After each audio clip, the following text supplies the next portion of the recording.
All right, so you have created your Azure account and you have logged in into your Azure account, and this is your home page, and you can see that on the top you have some of these services which you have recently accessed, and then you have some of these resources which you have recently accessed. So for example, you have storage account service here, but here is very specific storage account instance which you have created, right? So you can access it from here. And then you have another few services which are very commonly used, some of the tools which Azure provide, and some of the useful links and the documents. All right, then on the left hand side you can see all services, and you can see that we have actually hundreds of services within Azure you can access, and all these services are grouped into different categories. So you can see that we have compute related services here, for example virtual machine, you have storage account and other storage services here, you have databases like Cosmos DB, SQL database, MySQL database, MongoDB, and so on. You have IoT related services here, you have security related services here, and so on. So all these are different categories, but you can actually go to the all, and if you don't know actually the service you are looking for will be in which category, you can come here and you can search for service. So for example, if I search for storage, I can see all services related to storage right here. And actually you can access your favorite services right from here itself. You can see favorite, and we have all these different services which are favorite, and you can make any service favorite. So for example, if I go to compute here, let me go to availability set, and I can click on this star here, and you can see that this has added into your favorite list. And if I go to favorites here, I can see availability set right here. Let me remove this because I generally don't access this service quite often. All right, so in addition of all services, you see that we also have option to create a resource. So if I click on create a resource here, and you can see that once again we have so many different categories, and in every category we also have different services. Now what is the difference? What is the difference between create a resource and all services? Actually, Microsoft has also partnered with a third-party vendors, independent software vendors, and they also host their services on Azure. And here, in addition of Microsoft, you can also see those services.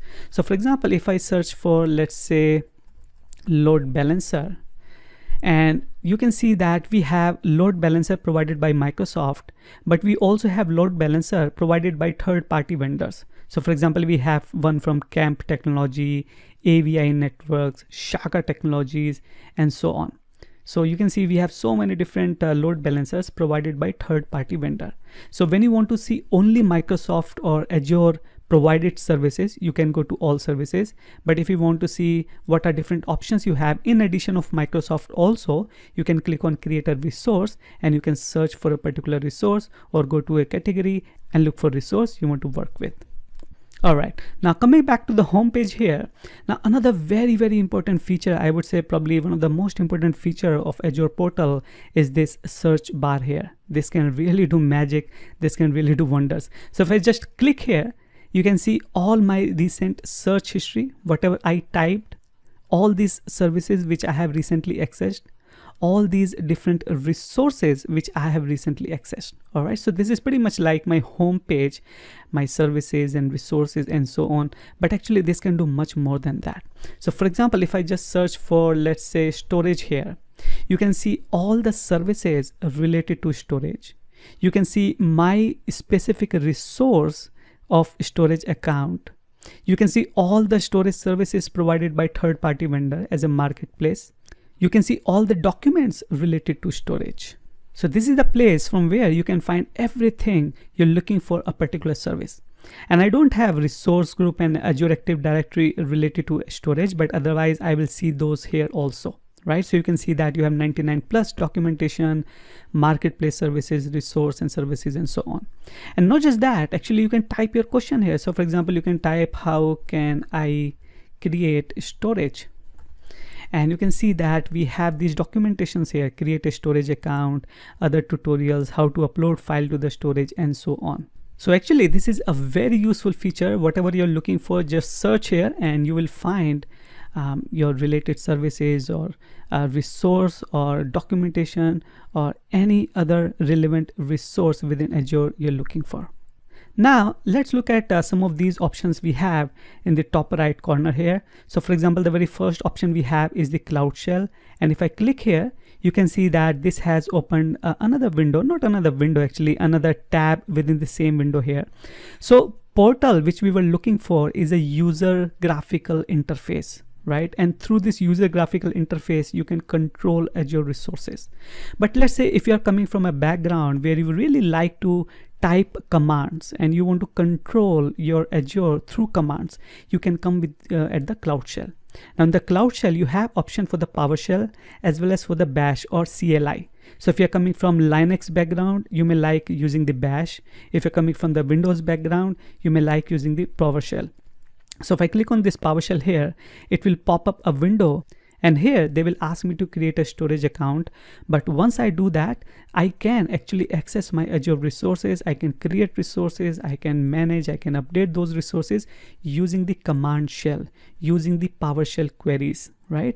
And we will look into this during our course, but here I just wanted to show you that right within this portal, you also have option for command line interface. All right, and then you have notifications. So whatever you do in your Azure portal, if you're creating some resources, deleting, updating, you can see all those notifications here. And then you have some settings here.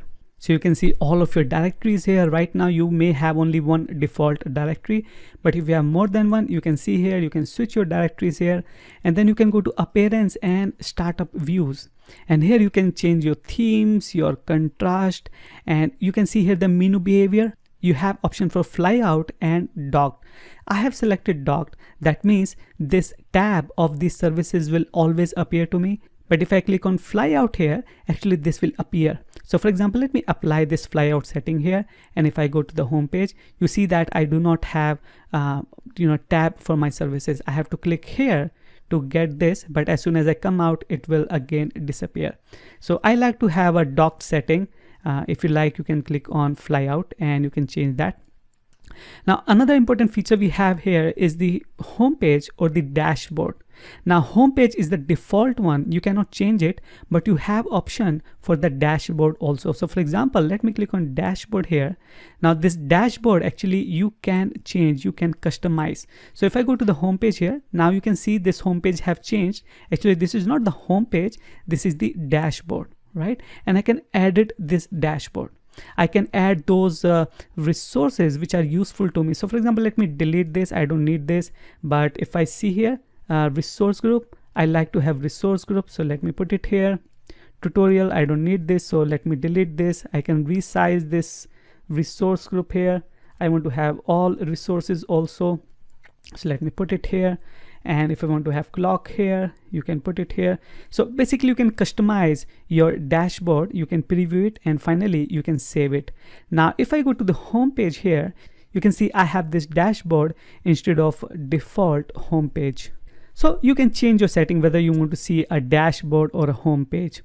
All right, so another option you have here is to change your language, your information, email ID, signing out and notification, and some other configurations here. And then you have option to see the support and troubleshooting. So if there is any issue at the Azure side, one of these services are not working, you can go to this service health page and you can figure that out. And we'll discuss about this during the course also. But if you are having trouble and you want to create a ticket to the Azure, you can go here, help and support, and you can create a ticket. All right. And then you can also provide your feedback, and Azure is pretty good about this. They generally get back to you on your feedback. All right. And then here, of course, you have Microsoft account. You can sign out, you can switch your directory, you can switch your different account, and so on. All right, so let me go back to my home page, which is actually a dashboard now here.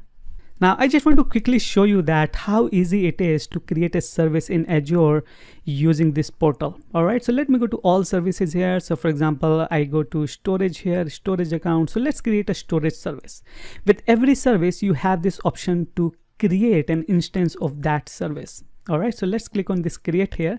Now some of these options are pretty static. With every service you will see this subscription which you have to choose. You may have your free subscription. I'm using pay as you go.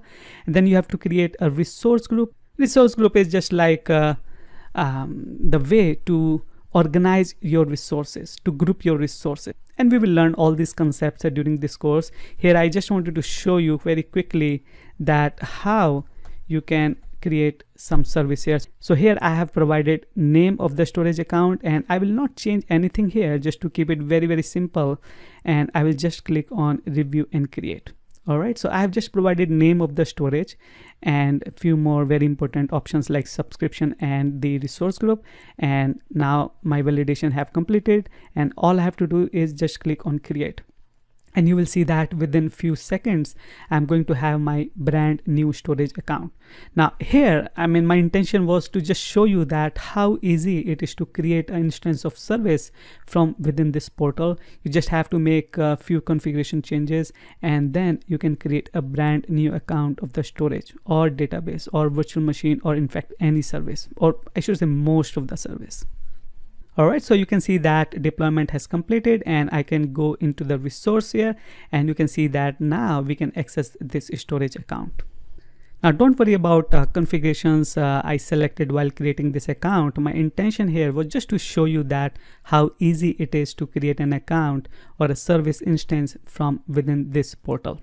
All right, so I hope now you feel much more familiar with this Azure portal. Let me quickly jump to my slides here, and we will take a few points about this portal. So Azure portal is web-based graphical user interface through which you can control Microsoft Azure or Microsoft Azure services. Right now, this is the unified console. Right, from this console, from this Azure portal, actually you can do anything. You can create any resources, you can update those resources, you can actually handle very complex project right from within this portal. And this is the alternative for the command line tool. So you have option for command line tool also, but this portal provides an option or alternative for command line tool. As I said, you can build, you can manage, you can monitor everything from very simple web app to a very complex cloud deployment, right? And then you can create your dashboard, custom dashboards. We looked at that, right? And then you have Azure Marketplace. And this marketplace basically helps user with Microsoft partners, independent software vendors, and startups that are offering their solutions and services on Azure, right? So we looked at those, how to create a resource.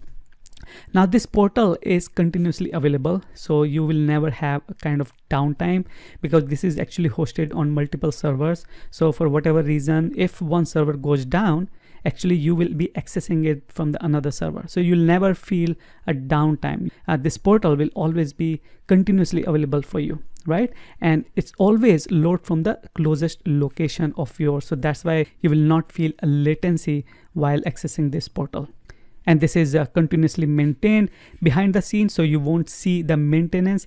There's no downtime. You won't even know that there's a maintenance going on behind the scene. All right, so now I hope you are much more confident while using the Azure portal. Thank you very much.